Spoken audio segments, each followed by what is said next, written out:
பரிசுத்தமுள்ள தேவனே உமக்கு நாங்கள் நன்றி செலுத்துகிறோம். இந்த மாதத்தை கர்த்தர் ஆசீர்வதித்து தாரும். எங்களோடு கூட பேசுங்க. உமது நாமத்தை மகிமைப்படுத்துங்க. இயேசுவின் நாமத்தில் செபிக்கிறோம் நல்ல பிதாவே, ஆமென். ஹalleluya. கர்த்தருடைய பரிசுத்த நாமத்துக்கு மகிமை உண்டாவதாக. கடந்த மாதம் முழுவதும் நம்மை கண்மணி போல பாதுகாத்து இந்த புதிய மாதத்தை காண செய்த தேவனுக்கு கொடாக்குடி ஸ்தோத்திரங்களை ஏறெடுக்கிறேன். கர்த்தருக்குள் கலிகூற செய்வேன் என்ற ஆண்டவராகிய இயேசு கிறிஸ்துவின் இனிய நாமத்தினாலே இயேசு அன்பானவர் ஊழியத்தின் சார்பாக உங்களுக்கு அன்பின் வாழ்த்துக்களை தெரிவித்துக் கொள்கிறேன். தேவனுடைய பிள்ளைகளே, இந்த மாதத்திலும் தேவன் நம்மோடு இடைப்பட்ட வார்த்தை, நீ பயப்படாதே, நான் உன்னோட கூட இருக்கிறேன். ஹalleluya. எந்த விஷயத்துல ஒருவேளை நீங்க பயந்து கொண்டிருந்தீர்களோ, இந்த மாதத்திலே கர்த்தர் பயப்படாதே, நான் உனக்கு துணை நிற்கிறேன் என்று கர்த்தர் வாக்கு கொடுத்திருக்கிறார். அந்த வார்த்தையை விசுவாசித்து வேத வசனங்களை வாசித்து ஜெபித்து தொடர்ந்து தியானம் செய்து நாம் ஆசீர்வாதங்களை பெற்றுக்கொள்ள முடியும்.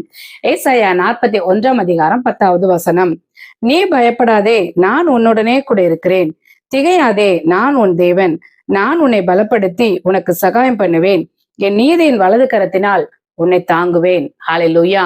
ஆம் பிரியமானவர்களே, நீ பயப்படாதே, நான் உன்னோடு கூட இருக்கிறேன் என்று சொன்ன கர்த்தர் நிச்சயமாய் இந்த மாதத்திலே ஒரு அற்புதத்தை செய்வார். அருமையான தேவனுடைய பிள்ளைகளே, இந்த ஏசாயா 41 10 வசனம் முதல் 16வது வசனம் வரைக்கும் இருக்கிறதான 7 வசனங்களை நாம் படித்து தியானிக்கும் போது அதிலே 3 முறை பயப்படாதே என்று சொன்ன தேவன் பலவிதமான ஆசீர்வாதங்களை கொடுத்து நம்மை தேற்ற அவர் வல்லமையுள்ளவரா இருக்கிறார். ஹalleluya.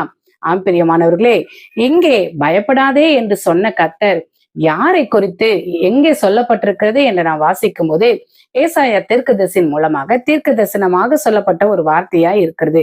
அது யாருக்கு என்று 8-9 வசனங்களிலே நான் வாசிக்கும் போது, என் தாசனாகிய இஸ்ரவேலே, நான் தெரிந்து கொண்ட யாக்கோபே, என் சிநேகிதனான ஆபிரகாமின் சந்ததியே, நான் பூமியின் கடையாந்தரங்களிலிருந்து உன்னை எடுத்து அதன் எல்லைகளிலிருந்து அழைத்து வந்து, நீ என் தாசன், நான் உன்னை தெரிந்து கொண்டேன், நான் உன்னை வெறுத்து விடவில்லை என்று சொன்னேன் என்று நான் வாசிக்கிறோம்.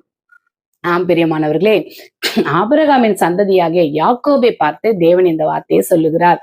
நீ என் தாசன், நான் உன்னை தெரிந்து கொண்டேன், நான் உன்னை வெறுத்து விடவில்லை, ஆகவே நீ பயப்படாதே என்று.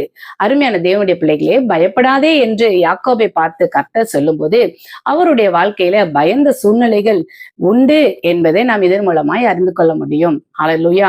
ஆம் பிரியமானவர்களே, இவை பற்றி நாம் தெரிந்து கொள்வதற்கு யாக்கோபுடைய வாழ்க்கை வரலாறு நாம் அறிந்து கொள்ள வேண்டும். ஆதியாகமம் 27 அதிகாரம் அந்த முடிவு வரைக்கும் நாம் யாக்கோபுடைய வாழ்க்கை வரலாறை நாம் தெரிந்து கொள்ள முடியும். யாக்கோபுடைய வாழ்க்கையிலே முதலாவது